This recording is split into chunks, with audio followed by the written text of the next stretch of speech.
sais, il n'y a pas que des bons côtés.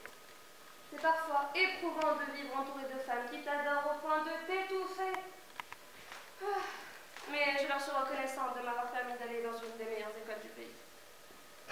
Toutefois, je ne peux pas réaliser tous mes rêves de jeunesse. Je ne peux devenir que ce qu'elles auraient voulu être. À l'âge de 6 ans, j'ai commencé à apprendre l'anglais.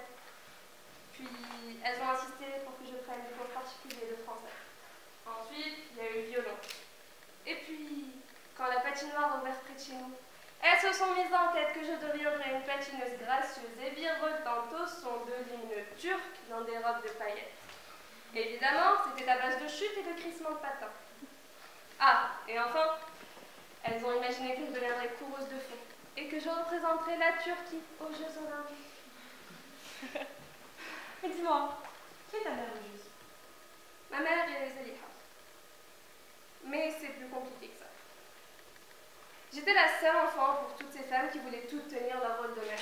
J'étais dans une maison de mère-tante ou de tante-mère. Alors j'ai décidé qu'elles seraient toutes mes tantes. Et puis maman en avait que 19 ans quand elle est tombée enceinte de moi. Je suis persuadée qu'elle était soulagée que je ne l'appelle pas maman. En quelque sorte, cela qualifierait son péché. Mais de quel péché parles-tu? Celui d'avoir mis au monde une fille légitime. Ma mère a toujours été la rebelle de cette famille. Je suis désolée. Je pensais que ton père était mort. Il n'est pas mort. Mais je ne sais pas qui il est. Ta mère ne t'a pas dit qui il était? Ma mère est unique en son genre. Elle ne me dit que ce qu'elle a envie de me dire. Et puis, je suis persuadée qu'elle n'en a parlé à personne. C'est le genre de personne qui garde tout pour elle, tu vois. Je ne sais pas qui est mon père. Mais tu ne te contredis pas un peu? Je veux savoir qui est mon père. Je veux connaître mon histoire, comment je me suis inscrite dans le passé. Mais je n'en sais rien. Je sais juste que je suis tombée comme un pavé dans la mare, mais j'ignore pourquoi. D'un côté, je me dis, pourquoi vouloir à tout prix déterrer les vieux secrets quand le passé n'est qu'un cercle vicieux qui nous aspire et nous oblige à courir comme un hamster dans sa route. C'est bizarre. Je les aime bien. Je leur ai raconté mon histoire et ils m'ont écouté avec attention. Ils m'ont même témoigné une compassion sincère. C'est bizarre. Je n'ai pas retrouvé la maison de ma grand-mère. Elle a été détruite, comme toute trace de la présence arménienne en Turquie.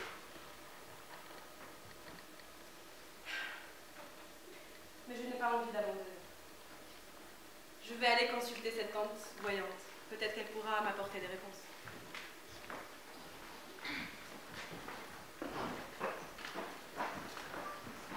Goussou, Armanouche demandait si tu pouvais lui dire les tarots. Pourquoi faire? Dis-lui qu'elle est belle, intelligente et promise à un avenir brillant.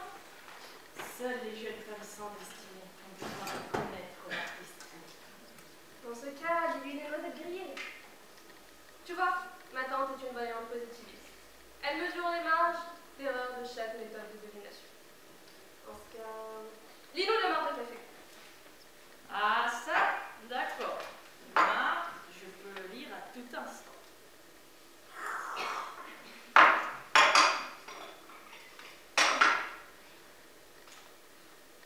Je vois une femme très inquiète. Elle pense à toi en permanence. Elle se ronge les sangs. Ah, je vois une famille aussi. De nombreuses têtes. Beaucoup de nourriture aussi. Et je vois une jeune fille aux longs cheveux noirs.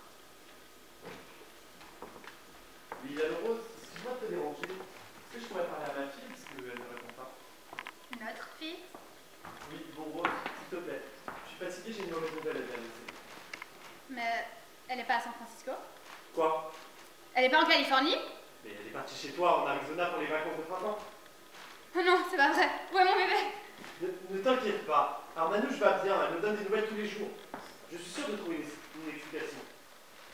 Mais quelle mauvaise nouvelle tu voulais lui annoncer? C'est ma mère. Elle ne s'est pas réveillée ce matin. Elle est morte dans son sommeil. Je l'appelle tout de suite.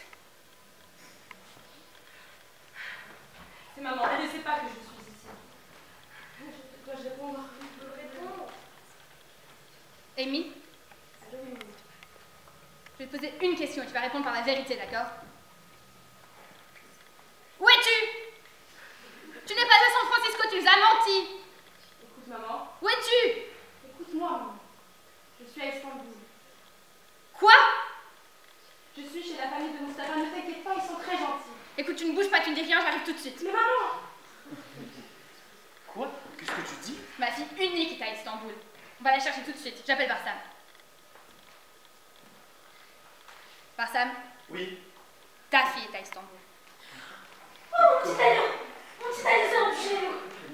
Il faut qu'on aille la chercher, sinon c'est sûr que n'en feront qu'une bouchée. Ok, Rose. Bouge pas, on arrive. Non, j'y vais. Mais tu sais où ils sont? Elle est chez Mustapha. Chez Mustapha? Mais qu'est-ce qu'elle fait là-bas? Je savais que cette Rose était une sorcière. Passe-moi ce téléphone.